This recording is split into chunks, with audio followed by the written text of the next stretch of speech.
오늘 이 시간 제가 여러분에게 주시는 하나님의 말씀 고린도전서 15장으로 부활신앙이라는 제목으로 하나님의 말씀을 선포하겠습니다.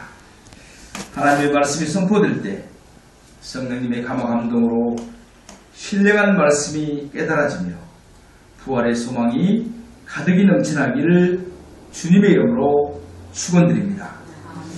사랑하는 성도 여러분, 한 주간도 평안히 잘 보내셨습니까? 아멘. 고난주간을 보내면서 절제하고 금식하고 새벽기도 하시느라고 참으로 수고가 많으셨습니다. 고난의 어두운 시간이 있었기 때문에 오늘 부활의 아침이 더 밝게 느껴지는 줄로 믿습니다. 부활 교리는 실로 그리스도 신앙의 뿌리요 꽃이라 할 수 있습니다.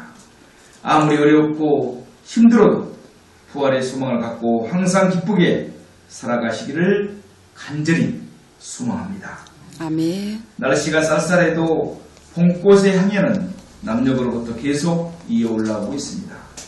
기온차가 심한 날씨 건강에 특별히 주의하시기 바랍니다. 오늘도 주임전에 나오신 귀하신 성도님들을 축복합니다. 우리 서로 앞뒤 좌우로 인사하십시다. 하나님은 집사님을 사랑하십니다. 나도 집사님을 사랑합니다. 사랑하십니다.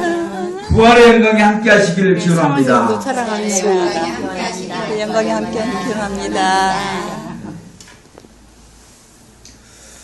오늘 성경 본문 말씀을 듣기 전에 성령님의 감동으로 바울 사도가 기록한 고린도전서에 대해서 잠깐 내용과 배경을 말씀드리고자 합니다. 고린도 교회는 주 51년에서 52년경 바울의 제2차 전도 여행 중에 세워진 교회였습니다.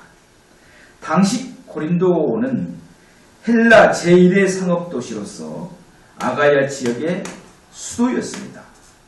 따라서 무역과 상업이 번창한 부유한 도시였는데 내적으로는 각종 우상 숭배와 도덕적 풍조가 만연된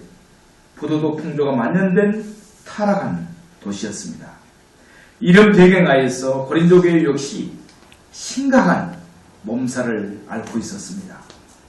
당시 고린도 교회 내에서 심각하게 제기됐던 문제 중 하나는 부활에 관한 문제였습니다. 고린도 교인 가운데에는 아직도 죽은 자의 부활에 관한 의무를 갖는 자들이 많이 있었습니다. 그렇다면 복음으로 말미암아 그리스도의 백성이 된 고린도 교인들이 왜 기독교 신앙의 가장 핵심된 부활 사상을 갖지 못했을까요? 그 이유는 고린도 교인들이 오랫동안 헬레니즘의 영향을 강하게 받아왔기 때문입니다. 즉 헬라철학은 영혼을 만물 중 가장 고상하고 영원 불멸하는 것으로 가르쳤습니다.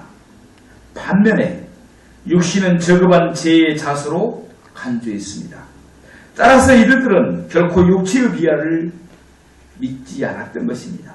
육체는 죽으면 끝난 것으로 생각했다는 것입니다.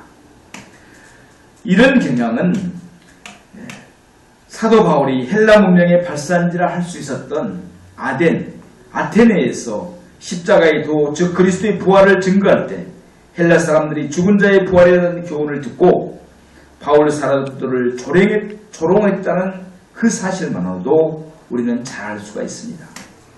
이러했기에 고린도 교인들 역시도 영혼의 부활이 아닌 육신의 부활에 대해서는 선뜻 용납할 수가 없었던 것입니다. 그러나 세상에서 그리스도의 부활을 믿지 않는 자보다 더 불쌍한 자는 없습니다. 그래서 사도 바울은 안타깝고 다급한 심정으로 본장에서 부활 사상과 관련하여 책에 있고 상세하게 교훈을 줍니다. 그러기에 신약 성경 중에서 본장만큼 우리 성도에게 위로와 소망을 주는 장도 없습니다. 사랑하는 성도 여러분, 하나님께서는 오늘 본문 고린도전서 15장을 통하여 저와 여러분에게 6가지로 생수의 말씀을 주십니다.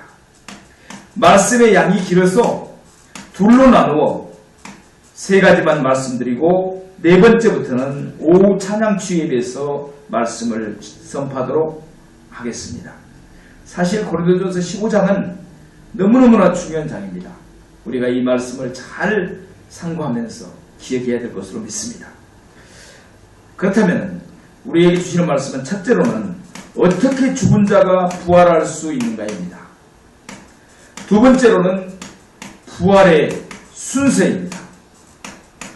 세 번째로 왜 부활이 있어야 하는가입니다. 네 번째로는 어떻게 부활하는가. 다섯 번째로는 부활신앙의 신비입니다.